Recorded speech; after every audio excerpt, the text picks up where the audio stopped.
Welcome back to the channel, gents. Today is another one of the leadership series, mini-series, 7-day leadership. Today we're going to do emotional leadership, right? How to regulate instead of reacting. Okay, so let's get into it. Ever lose control in the moment, then regret what you said? So emotional leadership is what separates men from react from to men who lead. So let's jump into it. Most nice guys either suppress emotions until they explode. In other words, they try to be overly stoic to the extreme, while what they're doing is they're actually avoiding the real emotional work.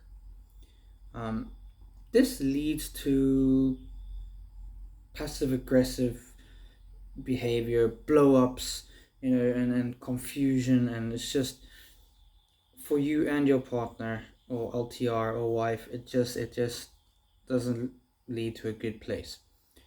You feel, and then what happens is you either feel like you're either too soft or too intense, and neither of them feels like the real you. So either you're way over the top, or you're way too into the stoic side, so you don't, and it doesn't work.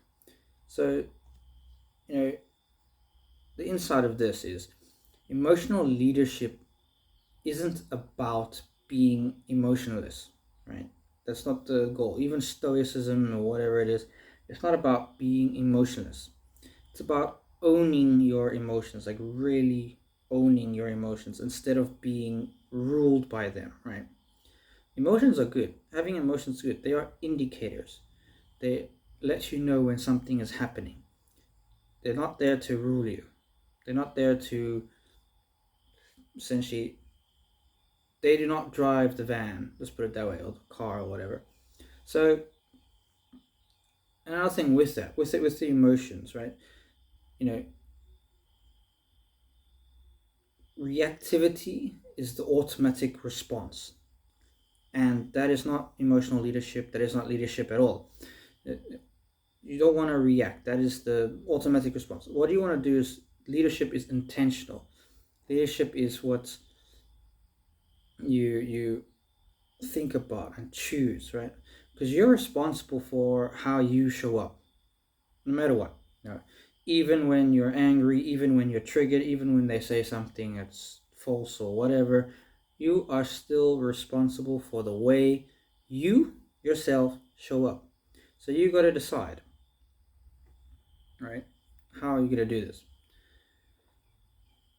So I've got a framework here again, another framework. And this one is the 3 R's of emotional leadership. I'm calling it the 3 R's of emotional leadership. So what are the 3 R's of emotional leadership? Number 1 is recognize, right? Or awareness. Let's put it as awareness too. Recognize, awareness, right? So that means to pause and notice the emotion. Notice it. So, like before you start feeling this emotion, you pause. Just wait. What am I feeling right now? Is it anger, fear, shame, hurt? Like what am I feeling? Then you want to regulate, or grounding, right? Grounded. You want to be grounded. You want to ground yourself. Regulate it, which is breathe, slow down your body, get grounded, right? Calm yourself. Basically, you want to move from a hot head to more of a calm mind, right? And then on top of that, you want to start practicing naming the emotion that you're feeling without the judgment. Don't include the judgment. Just name it. Like, okay, I feel angry. Oh, I feel sad. I feel lonely. I feel shame. I feel hurt. It doesn't matter what it is. It could be the littlest of things, the biggest thing. Don't judge it. Just that is what it's indicating. It's showing you that you've something there is making you feel hurt, making you feel. So you're gonna explore that, right? So then The third R is respond. Right? Respond. So choose your next move deliberately, right? Choose it. You don't have to fix it. You don't have to please the person, people pleasing. You don't have to attack the person on the other side. You don't have to attack yourself. Just choose it. Like, just speak from clarity and a calm mind. Calm yourself, ground yourself. Speak from there, right? Because I've snapped at my wife a lot of times, since we've been together, and other people. And it was, during conversations because I felt I was disrespected.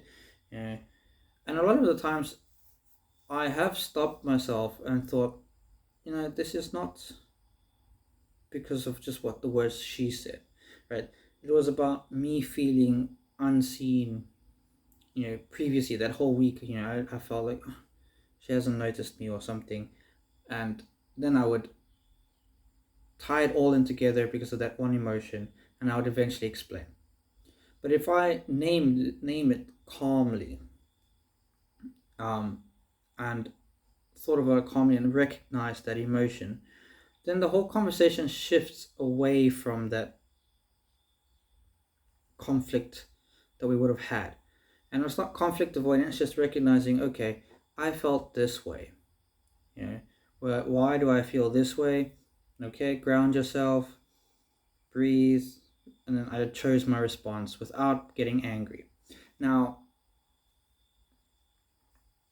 it does take a lot of work to get to this point. It's not exactly always just you can do this every time. It takes a while, and you will fail sometimes.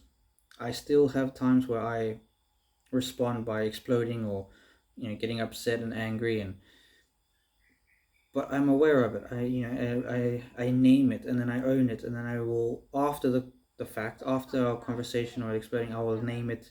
Say, okay, that was my bad. That was because of my own story in my head. you know so that so leadership, so what do we take away from this? So leadership isn't just about external decisions, right? That's giving away your control, right? You're handing over your control to situations, to everything else. That's not the plan. That's not what we're doing. What leadership is internal control, especially emotional leadership. Is internal control, right? It's when you can lead your emotions. When you can lead your emotions, and when you lead your emotions, you can lead your life, right? Excuse me. So a little bit of a practical tip here, or a activity thing you can do. Where in your life do you keep reacting instead of responding? Right? Figure that out for a bit, like just something small. Figure that out. Try the 3 R's this week and see what shifts for you. Just try and incorporate it in. Tomorrow we're diving into how to speak truth without over-explaining or seeking permission. It's time to get more direct. Thanks for joining, and I'll see you in the next one. Cheers.